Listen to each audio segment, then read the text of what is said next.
இந்த ஆகஸ்ட் மாதம் வந்து 2024 ஆகஸ்ட் மாதம் வந்து தமிழ் சினிமாவுடைய மிக முக்கியமான மாதம்னு நினைக்கிறேன். ஆகஸ்ட் 2ஆம் தேதி ஒரு படம் ரிலீஸ் ஆச்சு, ஜமா. பருதி இளவழகன் ஒரு ஃபஸ்ட் ஃபிலிம் டைரக்டர், அவரே நடிச்சிருக்காரு. ஒரு எக்ஸ்ட்ராடனரி நடிப்பு, அந்த வட்டார வழக்கு, அதுவும் ரொம்ப ரூட்டில் இருந்து வந்துச்சு. ஆகஸ்ட் 15 நம்ம ரஞ்சித்தோட தங்கலான், தமிழில் முதல் மேஜிக்கல் ரிலீஸ் சினிமா. அந்த ஸ்லாங்கு, அது எழுதப்பட்ட விதம். இப்போ 23 வினோத் ராஜோட கொட்டுக்காளி மதுரை ஸ்லாங். அதே 23 என்னோட மாரி செல்வராஜோட வாழை திருநெல்வேலி ஸ்லாங். ஸோ இந்த மாதத்தில் ரிலீஸ் ஆகக்கூடிய 4 படமும் வட்டார வழக்கு, முக்கியமான 4 படமும் வட்டார வழக்கு பேசக்கூடிய படமாக இருக்குது. தமிழ் சினிமா இந்திய சினிமாவிலிருந்து ரொம்ப தூரம் விலகி ரொம்ப வேகமாக முன்னேறிட்டு இருக்கிற அடையாளம் தான் இந்த 4 படமும் நான் நம்புகிறேன். இந்த 4 படத்தில் நடித்த நடிகர்கள் எல்லாருமே, அது தங்கால் நடித்த விக்ரம் சார் ஆனாலும் சரி, ஜமால் நடித்த பருதி இளவலன் ஆனாலும் சரி, வாழையில் நடித்த இந்த சிறுவில் ஆனாலும் சரி, கொட்டுக்காலில் நடித்த சூரியன் ஆனாலும் சரி, 4 பேருமே அது நடித்த எல்லா நடிகர்களுமே, வாழையில் மட்டும் எல்லாரும் நல்லா நடிக்கல, தங்களான்னு யாரை பார்த்தா நடிச்சிட்டே இருக்காங்க. எப்படின்னே புரியல.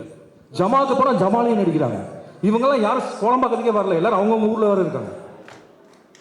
ஸோ இது வந்து ஒரு மேஜிக்கல் மூமெண்ட் ஆஃப் தமிழ் சினிமானே சொல்லலாம் இந்த ஆகஸ்ட் மாதத்தை.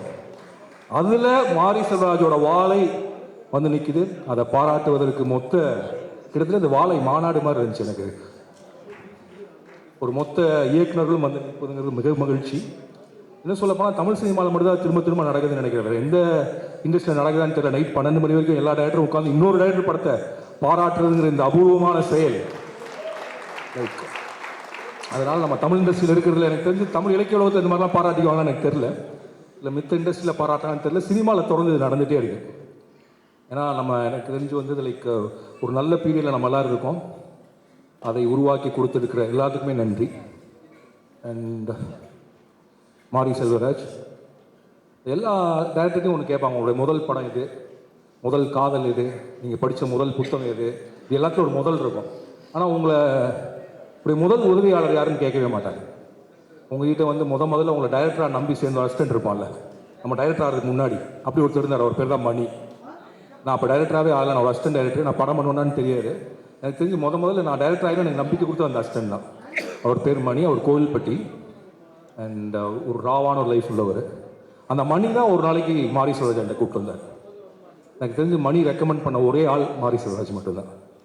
அண்ட் ஒரு நாள் கொண்டு வந்தார். கட்டடத்தமிழ் ஆஃபீஸு, ஒரு மஞ்சள் கலர் லைட்டு, கசகசான ஒரு இருட்டு.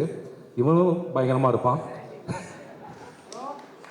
அண்ட் சொன்னால் இது அப்போது நான் வந்து ஒரு டைரக்டர் தான், நம்ம கையில் எதுவுமே இல்லை, இவரை வேலைக்கு சேர்த்துக்கணுங்கிறான். நம்மளே முதல் படம் பண்ணிகிட்டு இருக்கோம். இல்லை நீங்கள் சேர்த்து தான் ஆகணும் அப்படின்னு சொன்னால், அப்படி தான் மாரி செல்வராஜ் வந்து என் வாழ்க்கையில் வந்தான். அப்படி மாரி செல்வராஜை எனக்கு அறிமுகப்படுத்திய, மாரி செல்வராஜை சினிமாவிற்குள் கொண்டு வந்த அந்த மணிக்கு ரொம்ப நன்றி. அண்ட் அதுக்கப்புறம் கட்டட தமிழில் நடித்தான். ஆஃபீஸ் பாயாக வந்து அசிஸ்டன்ட் டைரக்டர் ஆகி நடிகனாகவும் ஆகிட்டான். கட்டட தமிழ்ங்கிற காட்டார் என் கூட இருந்து எல்லாத்தையும் அடிச்சுட்டு போயிடுச்சு. மிச்சம் இருந்தது மாரி செல்வராஜ் மட்டும்தான். ஏன்னா 2007 அந்த படம் அக்டோபர் 5ஆம் தேதி வந்தப்போ அந்த படத்தை நினைவில் வச்சதுக்கு யாருமே தயாராக இல்லை. கூட வேலை பார்த்தாங்க எல்லாரும் போயிட்டாங்க. போகிறதுக்கு வழி இல்லாமல் இருந்தானான்னு தெரியல, ஆனால் இருந்துட்டேன்.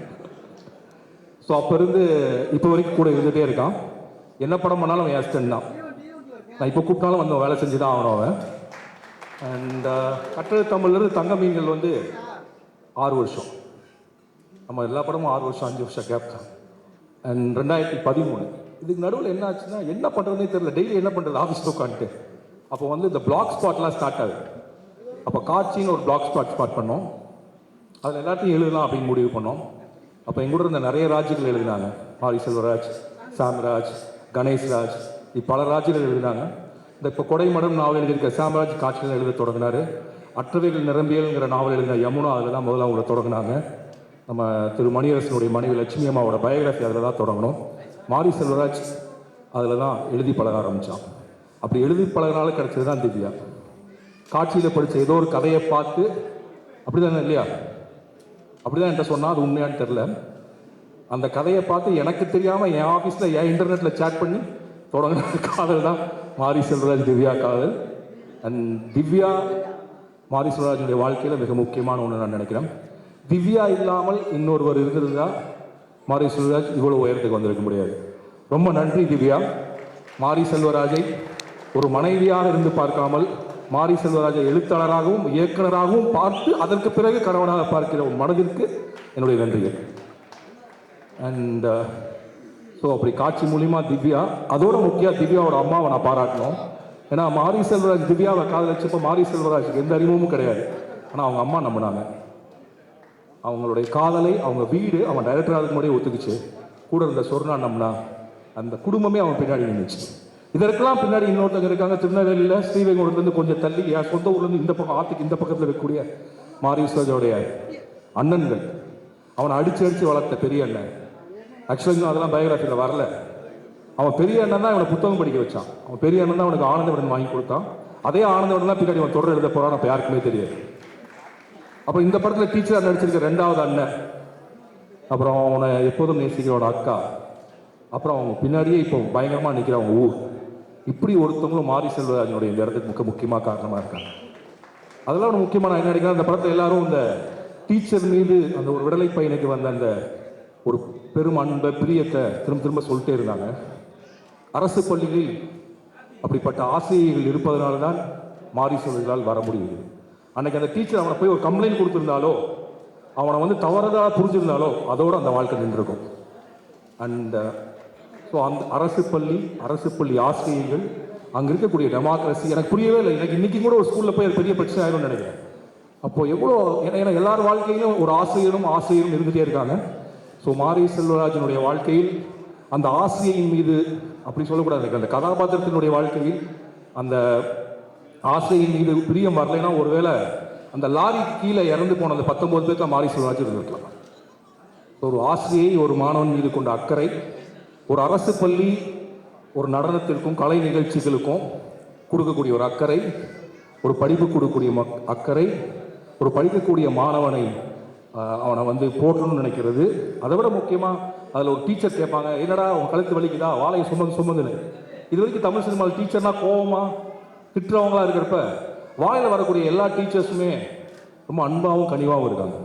அது குறிப்பாக அந்த டீச்சர் பேசினது வந்து ஒரு டீச்சர் வந்து தன்னுடைய மாணவர்களை வாழை சுமக்க வைக்கிறாங்களே அவங்களுடைய கவலை இருக்குது. ஸோ ஏதோ ஒரு விதத்தில் பள்ளிக்கூடமும் அரசு பள்ளிக்கூடம் வந்து இப்படிப்பட்ட நிறைய மாணவர்கள் பின்னாடி நின்றுருக்குங்கிற இந்த படம் சொல்லுது. ஸோ காட்சியில் எழுதியாச்சு, இதாகிடுச்சு. இப்போ அதை வந்து கிட்டத்தட்ட ஒரு 20 கதை கிட்ட எழுதிட்டான்னு நினைக்கிறேன்ல. 20 கதை எழுதிட்டான். அவனுடைய மிகப்பெரிய வாசகராக வண்ணதாசன் மாறிட்டார். அப்போ வந்து இதை புத்தகமாக போடலாம் அப்படின்னு அப்போ நான் திருவண்ணாமலையில் இருக்கக்கூடிய பவாசலத்துறை சைலஜாக்கா அப்படி கேட்டப்போ அவங்க வம்சியில் வந்து தாமிரபரணியில் கொல்லப்படாதவர்கள்ங்கிற அந்த முதல் தொகுப்பு வருது. இந்த அதுக்கப்புறம் குறிப்பாக நான் ஒருத்தர் நன்றி சொல்லணும், ரா கண்ணன் ஆனந்தவனோட எடிட்டராக இருந்தார். அப்போ 2006 நினைக்கிறேன். நான் அப்போ போயிட்டு நான் சொல்கிறேன், இந்த மாதிரி வட்டியும் முதல்ல முடிய போகுது, ராஜமுருகனோட வட்டியும் முதல்ல முடிய போகுது, மாரி செல்வராஜுக்கு ஒரு தொடர் கொடுங்க, அவன் வாழ்க்கையில் சொல்வதற்கான ஒரு கதைகள் இருக்குது அப்படிங்கிறப்போ ஒரு 15 நிமிஷம் தான் டைம் எடுத்தால் எழுதட்டும்னு சொல்லிட்டார். அன்னைக்கு கண்ணன் எடுத்த முடிவும் அதற்கு ஆனந்தவிடன் கொடுத்த உற்சாகமும் அந்த மறக்கவே நினைக்கிறேன் ஆனந்தவிடனில் கொண்டு வந்து எந்த அண்ணன் படுறான்னு அடித்து ஆனந்தவிடன் வாங்கி கொடுத்தானோ அதே ஆனந்தவிடனில் மாரி செல்வராஜ் மறக்கவே நினைக்கிறேன் எழுத தொடங்கினா. அதில் எழுதிய பல விஷயங்கள் இந்த கதைக்குள்ளே இருக்குது. அந்த பசியோடு ஒரு நாள் முழுக்க அலைந்த அந்த சிறுவன் அந்த கதையிலிருந்து தான் வரான். ஸோ இந்த இப்படி உருவான இந்த கதையை இவன் கிட்டத்தட்ட எழுதின முதல் ஸ்கிரிப்ட் இது நான் நினைக்கிறேன். வாழை நான் பண்ண வேண்டாம்னு சொன்னேன். முதல் படமாக இதை பண்ணியிருந்தானா எனக்கு கட்டுரை தமிழ் எடுத்து என்ன ஆச்சோ அதே தான் அவனுக்கு அதை ஆகிடும். ஸோ நான் மாரி செல்வராஜ் வந்து எப்படி ஜெயிக்கும்னு நினச்சேன்னா, வணிக ரீதியாக பெரும் பெரும் கதாநாயகர்களை உருவாக்கி ஒரு தயாரிப்பு நிறுவனத்தை உருவாக்கி அப்படி ஜெயிக்கும்னு நினச்சா அது இன்னைக்கு நடந்திருக்குன்னு நான் நம்புறேன். நான் என்னுடைய உதவி இயக்குநர்கள் நினைக்கிற எல்லாத்தையும் சொல்கிறது என்னென்னா, பெரிதிலும் பெரிது கேள், இதை தான் நான் மாரி செல்வராஜ் திரும்ப திரும்ப சொல்லிட்டே இருப்பேன். அது கேட்பதற்கான எல்லா உரிமையும் அவனுக்கு இருக்குது, கேட்பதற்கான வாழ்க்கை இருக்குது, அதை கேட்டாக வேண்டிய கட்டாயம் அந்த சமூகத்துக்கு இருக்குது. அதனால் மாரி செல்வராஜ் இன்னும் பெருசாக கேட்கணும், பெருசாக கேட்டுகிட்டே இருக்கணும்னு நான் நினைக்கிறேன்.